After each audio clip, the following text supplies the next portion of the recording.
꼰대 철학 첫 번째 이야기, 띠는 언제 바뀌는가? 과학적인 새로운 달력을 만든다면 새로운 1월 1일은 언제가 좋을까에 대하여 이야기해 보겠습니다. 2022년 1월 1일 이민년 새해가 밝았습니다. 2022년 2월 1일 설날입니다. 진짜 이민년 새해가 밝았습니다. 호랑이의 호랑이 기운으로 새해 복 많이 받으세요. 도대체 이민년 새해는 언제부터일까요? 대한민국 정부 수립 이후 양력이 우리 달력의 근간이 되었지만 설날과 추석 등 전통 명절은 음력이고 아직도 생일이나 제사는 음력으로 쓰는 사람도 많이 있습니다. 그러면 띠는 언제 바뀌는 것일까요? 양력 1월 1일, 음력 1월 1일? 한국 사회에서는 참 아리송한 문제입니다. 그런데 태양을 기준으로 보면 1년의 시작과 끝이 명확해집니다. 그것은 음력 속의 양력인 24절기에서 찾을 수 있습니다. 지구가 태양을 한 바퀴 도는 것을 1년으로 규정한다면 그 시작점을 어디로 할지 정하면 됩니다. 지구는 자전축이 23.5도 기울어져 있기 때문에 낮의 길이가 가장 긴 날, 즉 하지와 낮의 길이가 가장 짧은 동지를 정할 수 있습니다. 태양이 길어지기 시작하는, 그래서 태양의 힘이 세워지기 시작한다고 생각하는 동지를 아주 중요하게 여기던 고대 종교도 있었는데 불을 신봉했던 조로아스터교도 그중 하나였습니다. 이집트의 고대 종교에도 이와 비슷한 전통이 있었습니다.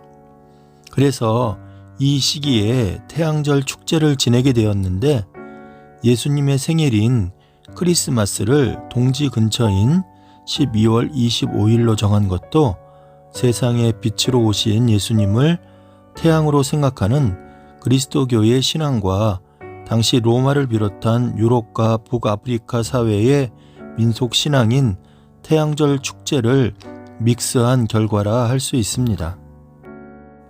그러고 보니 양력 1월 1일과 크리스마스는 일주일, 동지와는 10일 정도 떨어져 있으니 양력은 넓게 보면 동지를 1년의 시작 기준일로 생각한다고 할 수도 있을 것 같습니다. 그래도 겨울의 한복판을 새해의 시작이라고 하는 것은 왠지 좀 어색합니다. 그냥 지금은 그리 정해져 있으니까 양력 1월 1일을 새해의 시작이라 생각하는 것이지 백지 상태에서 1년의 시작일을 정하라면 그리 정하지는 않을 것 같습니다. 다시 지구와 태양의 관점에서 본다면 동지에서 하지의 중간에는 낮과 밤의 길이가 같은 춘분이 있고 하지와 동지 중간에는 추분이 있습니다. 지구 공전의 원위에 4개의 점이 찍혔습니다. 다시 동지와 춘분의 중간은 입춘, 춘분과 하지의 중간엔 입하, 하지와 추분의 중간엔 입추, 추분과 동지의 중간엔 입동이 있습니다. 지구 태양의 공전 궤도에 8개의 점이 정해졌습니다. 1년은 365일 또는 366일이므로 8점의 각 기간은 보통은 46일, 가끔은 47일이 됩니다. 또 이 8점 사이를 3등분하여 2점씩을 찍으면 한 구간은 15일에서 16일 사이가 되는데 이렇게 1년 24절기가 정해집니다. 즉 입춘과 춘분 사이에 우수와 경칩이, 춘분과 입하 사이에는 청명과 고구가 있습니다. 음력 1월 1일, 즉 설날은 24줄기에 맞추면 어떻게 정할 수 있을까요?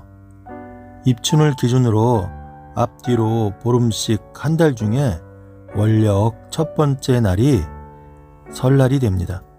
통상 양력 2월 4일경이 입춘이기 때문에 양력 1월 20일부터 2월 20일 사이에서 정해집니다. 이렇게 생각해보니 설날의 기준일은 봄의 시작일인 입춘입니다. 지구가 태양을 도는 공전 궤도의 시작일을 입춘일로 정하는 것은 나름 의미가 있습니다. 그래서 띠가 바뀌는 기준일도 입춘이라고 보는 것이 타당한 결론입니다. 2022년 2월 1일 설날, 이민년 새해의 시작이라 할 수 있지만 오늘 태어난 아이는 아직 소띠입니다.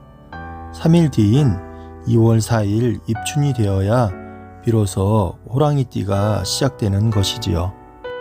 이런 의미로 만약 새로운 달력을 만든다면 기존 양력 달력을 1개월 5일 늦추어 입춘일을 1월 1일로 하여 12개월에 30일씩 부여하고 2, 4, 6, 8, 10월은 하루씩 더하여 31일, 4년마다 한 번씩 오는 윤일은 12월 31일을 만들면 절기와 달력에 맞는 과학적인 달력을 만들 수 있답니다. 이상 꼰대 철학이었습니다.